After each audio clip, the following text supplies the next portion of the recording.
नमस्कार मित्रांनो, आज आपण पाहणार आहोत मुख्यमंत्री माझी लाडकी बहीण योजना याची KYC प्रक्रिया दिनांक 18 नोव्हेंबर 2025 पर्यंतच होती, परंतु महाराष्ट्र शासनानं ही मुदत वाढवलेली आहे आणि ह्याची तारीख दिलेली आहे 31 डिसेंबर 2025. ज्या महिला पात्र आहेत त्यांनी आपली KYC त्वरित पूर्ण करून घ्यायची आहे. पती, वडील नसणाऱ्या महिलांनी, विधवा महिलांनी ज्या पात्र आहेत त्यांनी KYC कशी करायची ते आज आपण पाहणार आहोत.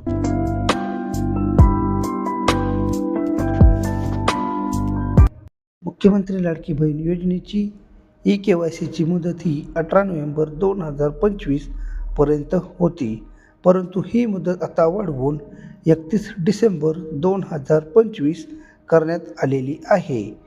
लाडकी बहीण योजनेच्या KYC करण्याची अंतिम मुदत 31 डिसेंबर केल्याने आता ज्या महिला विधवा आहेत, पती नाहीत, वडील नाहीत, अशा महिलांनी KYC करताना आपल्या पतीचे, आपल्या वडिलांचे मृत्यू प्रमाणपत्र, घटस्फोट प्रमाणपत्र किंवा माननीय न्यायालयाचे आदेश यांच्या सत्यप्रत संबंधित जिल्ह्यातील महिला व बाल विकास विभाग अधिकारी यांच्याकडे जमा करायचे आहे. हे जमा केल्यानंतर KYC पूर्ण होईल. या निर्णयामुळे योजनेच्या लाभाची सातत्यता अति अखंडितता कायम राहणार आहे.